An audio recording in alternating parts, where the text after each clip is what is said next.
ನನ್ನ ಜೈಲಿಗೆ ಕಳಿಸ್ಬೇಕು, ಜೈಲಿಗೆ ಹೋಗೋದಕ್ಕೆ ಎಷ್ಟು ವರ್ಷಗಳಿಂದ ಸಂಚುಗಳು ನಡೀತು ಅನ್ನೋದು ಕೂಡ ನಾನು ಇನ್ನೊಂದು ದಿನ ನಿಮಗೆ ವಿವರಿಸಿ ನಾನು ತಿಳಿಸ್ತಾ ಇದ್ದೇನೆ. ಈಗೂ ಕೂಡ ಮಾಧ್ಯಮದಲ್ಲಿ ನಾನು ನೋಡ್ತಾ ಇದ್ದೆ, ಇವತ್ತು DKC ಜೈಲಿಗೆ ಹೋಗುವ ದಿನ ಬಂದೇ ಬರ್ತದೆ ಅಂಥೇಳಿ ನಮ್ಮ ಕುಮಾರಣ್ಣವರು, HDK ಅಂದರೆ ಕುಮಾರಣ್ಣವರು ಅವರು ಹೇಳಿದ್ದಾರೆ. ನಾನು ಸ್ವಾಗತ ಮಾಡ್ತೇನೆ. ನಿಮ್ಮ ಆಸೆಗೆ ಒಳ್ಳೆಯದಾಗಲಿ, ನಿಮ್ಮ ಹೋರಾಟ ಮುಂದುವರಿಲಿ. ಜೈಲೇನು ನನಗೇನು ವಸ್ತೇನಲ್ಲ. ತಾವು ಕೂಡ ಬಂದು ನನ್ನ ಜೈಲಲ್ಲಿ ಭಾಳ ಗೌರವದಿಂದ ನೋಡಿದ್ದೀರಿ. ತಾವೇನೇನು ಪ್ರಯತ್ನ ಮಾಡಿದ್ರಿ ಅನ್ನೋದು ಕೂಡ ನನಗೆ ಅರಿವಿದೆ. ಚನ್ನಪಟ್ಟಣದಲ್ಲಿ ಏನು ಮಾತಾಡಿದ್ರಿ ಅನ್ನೋದು ಕೂಡ ನನಗೆ ಅರಿವಿದೆ. ತಾವು ನನಗೆ ತೋರಿಸಿದಂಥ ಪ್ರೀತಿ, ವಿಶ್ವಾಸ, ಅಭಿಮಾನ ಏನು ವ್ಯಕ್ತಪಡಿಸ್ತಾ ಇದ್ದೀರಲ್ಲ, ಇದಕ್ಕೆ ನನ್ನ ನಮನಗಳನ್ನು ಅರ್ಪಿಸಲಿಕ್ಕೆ ನಾನು ಬಯಸ್ತಾ ಇದ್ದೇನೆ. ನನ್ನ ಅಜ್ಜನೂ ಕರೆದಿರಿ ನೀವು, ಪಾಪ ಆಶೀರ್ವಾದ ಮಾಡೋಂಥ ಒಬ್ಬ ದೈವ ಸ್ವರೂಪಿ ಕೂಡ, ಅವನು ಕೂಡ ಮಧ್ಯದಾರಿಯಲ್ಲಿ ತಾವು ಹೇಳಿದ್ರಿ.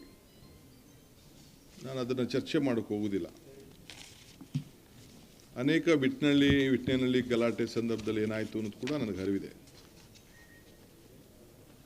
ರೈತರ ಮುಂದೆ ನಾನು ಏನೇನು ಮಾತಾಡಿದ್ದೀನಿ, ರೈತರ ಹತ್ರ ಏನೇನು ಮಾತಾಡಿದ್ದೀನಿ ಅಂತ ನಾನು ಅದನ್ನೆಲ್ಲ ವಿವರಣೆ ನಾನು ಹೇಳೋಕ್ಕೆ ಹೋಗೋದಿಲ್ಲ. ಈಗ ತಮಗೆ ನಾನು ಹೇಳೋದಿಷ್ಟೇ. ನಾನೀಗಾಗಲೇ ಹೇಳಿದ್ದೇನೆ, ಇದು ನನ್ನ ಕನಸಿನ ಯೋಜನೆ ಅಲ್ಲ, ನನ್ನ ಯೋಜನೆ ಅಲ್ಲ. ಇದು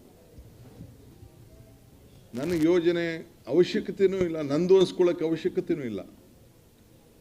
ನಾನಿದಕ್ಕೆ ಪಿತಾಮಹ ಆಗಲಿಕ್ಕೂ ಇಷ್ಟ ಇಲ್ಲ.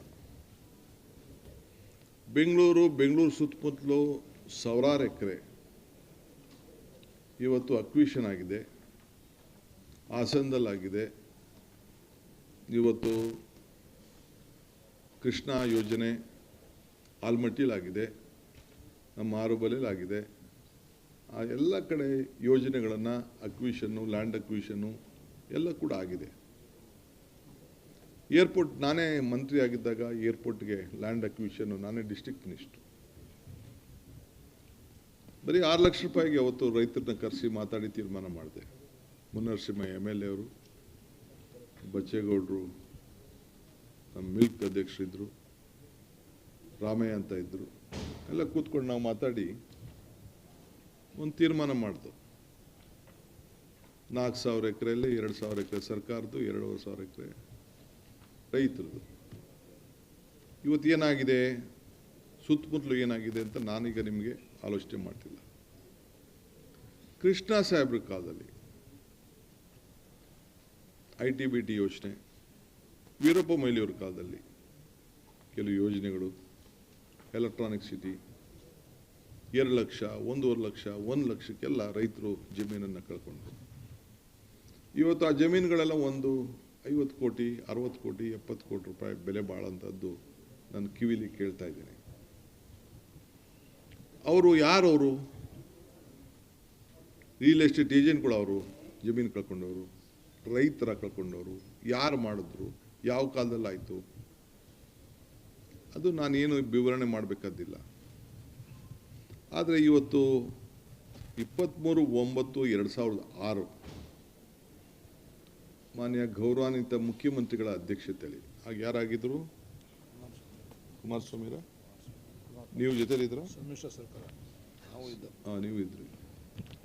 ಸಮ್ಮಿಶ್ರ ಸರ್ಕಾರ, ಶ್ರೀ ಗೌರವಾನ್ವಿತ ಕುಮಾರಸ್ವಾಮಿಯವರಿದ್ದು, ಯಡಿಯೂರಪ್ಪನವರಿದ್ದು, ಅವರ ಜೊತೆಯಲ್ಲಿ ಸರ್ಕಾರ ನಡೀತು.